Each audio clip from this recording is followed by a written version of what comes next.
going, everyone? It's your boy Big D here. It's time to review Public Morals Season 1, Episode 3, titled O'Bannon's Wake. This is a spoiler review. If you have not seen the episode, make sure to go to tnt.com/publicmorals, watch the full episode there. Let's get right to it, guys. It should take me less than 3 minutes to recap the episode, give you my pros and cons, and final score. Real quick, how's everyone doing? I hope you guys are having a great, first off, had a great Labor Day, and, we're almost... Well, we're not there quite yet, but we're almost to the middle of September, believe it or not.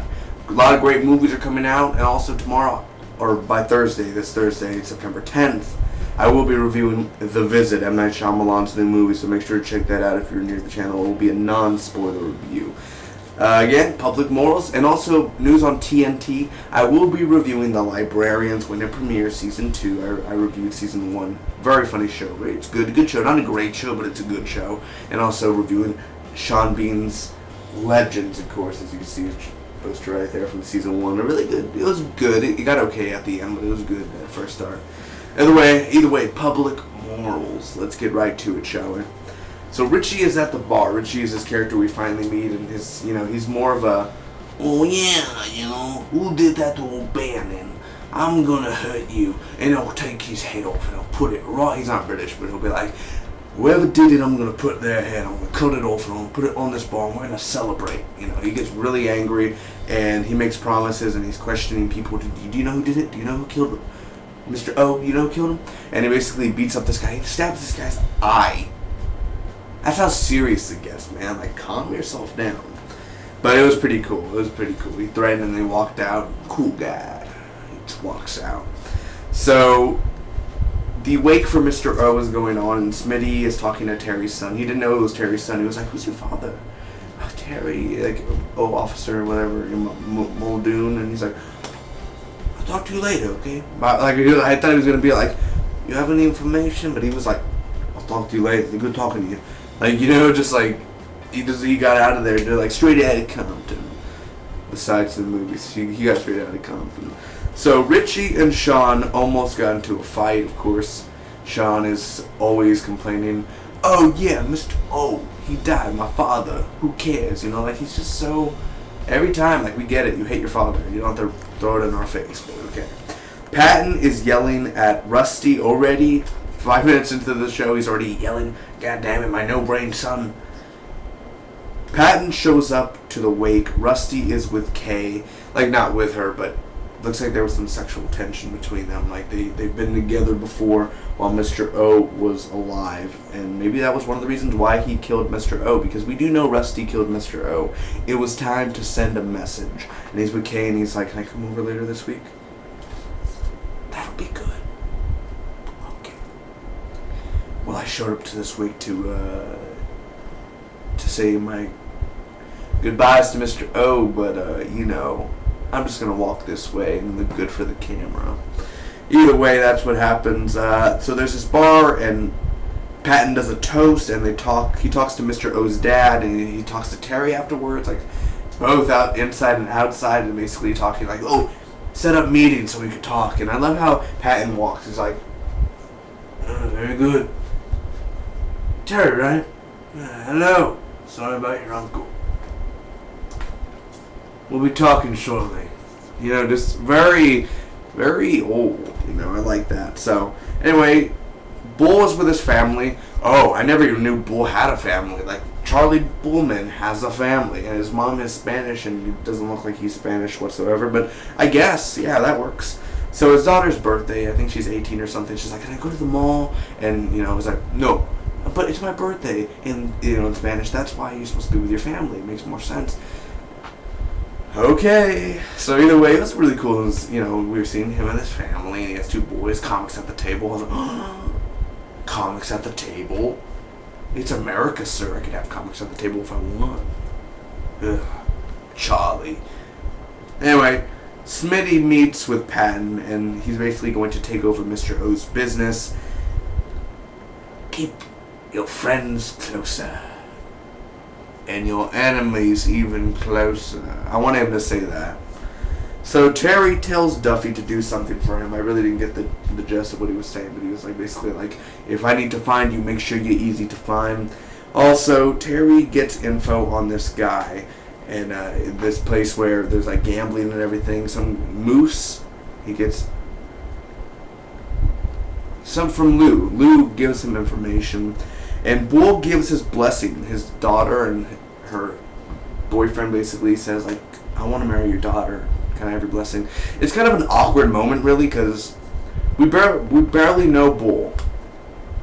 And yet his daughter and them, they're asking for the blessing. Like, damn, Terry's the main character, and we've barely seen Jack of his family.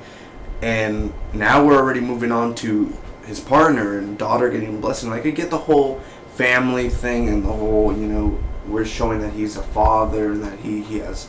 But really, Jesus Christ, we're moving too fast. Like, buy me a drink first before you do the blessing thing. But still, Smitty and Richie, they meet and they end up like fighting. Not like true on fight, but they're kind of like pushing each other while the music's going on and everything. And he was talking about making money. That's what I want to do in this business. It's a making money business. Bull visits Stacy and he gives her $2,000. And Bull meets with Terry and Pete, and they go into this place and they're gambling. They were gambling, and they go in and they basically arrest all of them, or most of them, or for questioning at least. And they get this teenager, and he's like, "You don't know who you're messing with. My dad's gonna take you out. Like, my dad's a big man," type of thing. Oh really? Oh really, Mom? What's going easy? Hey, nothing against Irish. I love Irish people, by the way. I actually know how many Irish people do I know. I've known a few in my life. They're really nice people, though. Really, really nice. I don't judge anyone. But, let me call them. Oh, yeah, whiskey, Oh, I love the way they talk. Oh, Jimboree. I don't actually know what they say, but still, lovely people, Irish. Anyway, the guy gets arrested, gonna be questioned. What did I think about this episode overall, guys, of Public Morals? Let's get started with the pros first. First off, I do have to say that I really enjoyed the opening of this episode with Richie in the bar. Like, at first it was like, I'm not feeling it. But then once he got the knife out and he stabbed the guy in the eye, I was like, okay, this is getting more intense. And then he was, he threatened to cut off people's head, like, to bring him to the table. And it just got more intense overall in the opening. I thought, like, that was a perfect opening, actually, to start an episode. Really perfect opening. So that worked well. I really enjoy the music in here. I do know a few of the songs that are actually in this episode per se, and the music in here is fine. I really enjoy the music. It's one of the things that make period pieces awesome. So, great for that. Smitty, the character Smitty, this guy came out in Pineapple Express. He was a minor character in there, but still, I think I'm glad that he got this role and that he is actually trying to prove himself in here. I think that he's doing a great job for what he's trying to do. And he's a slimy little weasel, but he's going to be really good at the end. And you could probably tell that he's going to get at the end, but still, we'll have to wait and see. Hopefully he makes a little money in this business, ideal. Richie, the character Richie, he may be one of my favorite characters. He may be the Daryl Dixon of Public Morals. Who knows? We've only seen him in a few parts, but he looks like he wants to be a wannabe mobster, but yet he can't be a mobster, but he's more of a gangster. But we'll see what goes on. I know mobster gangsters same thing, but we'll see what happens. I think Richie has potential, or else I could just waste the character. We'll end up seeing that very soon. I do love the whole wake thing, the whole way the wake was made, and can I touch the dead and everything. Like, isn't that what you're supposed to do? Touch them on their hand, and like, it's the last time you're gonna see them. You're not touching them in any bad way. Don't think about that. Just, hey, I love you, type of thing. Like, you go on a funeral before, right? You ever touch their hand or something? I mean, that's normal. That's not nothing. Anyway, I know it's the 40s or something, but still, the whole wake thing was good in my opinion. And still, Patton showing up and everything, and all out loud in front of people. And I got you slummy bastard. Like, oh man. Patton, language. Captain America, language. Patton himself, dude, I just love each scene that he's in. I love the way he acts. I love that actor per se, even though I haven't seen him in much. It's been a while. It almost reminds me of Mickey Rooney for some reason. But either way, when he was talking to Smitty, you think Smitty's going to die. You think, oh, here's a drink, have a drink. And you think it was poison or something. But it wasn't. I like how Patton, Patton's a slimy little weasel. He's going to end up getting Smitty and everyone get their money. But still, the way that he portrays himself is almost like your friend's closer, but you can't trust me. But you're my enemy, so you're my enemy. I'm your enemy. We're getting close now. You know, that sort of thing. Bull. I do love how they show more of Charlie Bullman. I love how they show more of him. They didn't focus on Terry a lot, the main character. You think Edward Burns, who created it, would, focus more on him. But still, Bull, I like how we saw more of him. We saw his family, even though we kind of moved really fast. Still, I love how we got to see more of him, and they more furthered his character. The directing, the style, and the set pieces in here are all fine. Nothing wrong with them. I do think it does feel like it's a period piece. It doesn't feel like you're just on a set, just making a TV show. It does feel like it's a real thing. Real stuff are going on. The real world is happening. So that's what I love about that. It doesn't feel fake in any sort of way. And the style and the clothing as well. It's totally fine. The cops just, they abuse their law and they hit people without any real need to hit anyone. And then the action in the beginning when the eye and the stabbing really got me. So the cons, really, well, let's speed through this. There's not much Rusty in here. Neil McDowell, I think we need to have more Rusty.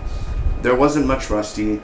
There's no Shay. Not one mention of Shay in here. Shay's he's not even in this episode. Like, Shay is one of the, I guess, supporting characters, and he's not even in this episode, so it's kind of disappointing. Bull's daughter and the family thing, again, I like how they show the family, but, you barely know the daughter, and then she's kind of like, oh, can I have the blessing? Like, what about Terry's family?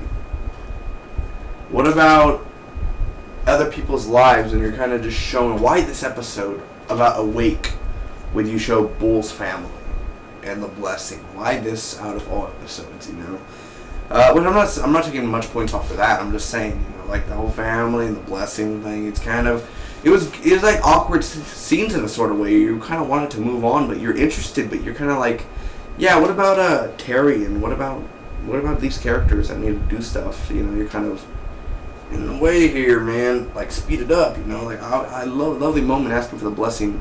I thought he was going to be a jerk and be like, no. But he does give the blessing, by the way, in case anyone didn't know. As well, that action with Smitty, when they were pushing and everything, there wasn't really no fist fighting. I was kind of disappointed with that action there. That action itself wasn't... It was a lack of action in here, which not every episode has to be still action. It could be dialogue of action, but still... not much action to bear on to, basically, as last week was when Neil McDowell was shooting strippers in the face. The ending, it's not that great. Like, I don't like the ending as last week when Neil McDowell, Rusty, killed the girl in the stomach. When she was like, I didn't tell anyone. That ending was better than this week's ending, is all I'll say. Terry's a bad dad. He's a bad dad. He's not the greatest dad. He's barely around. He barely talks to his kids, and when he does, he's always being mean to them, and lean and green, and an old rigged machine. Ladies and gentlemen,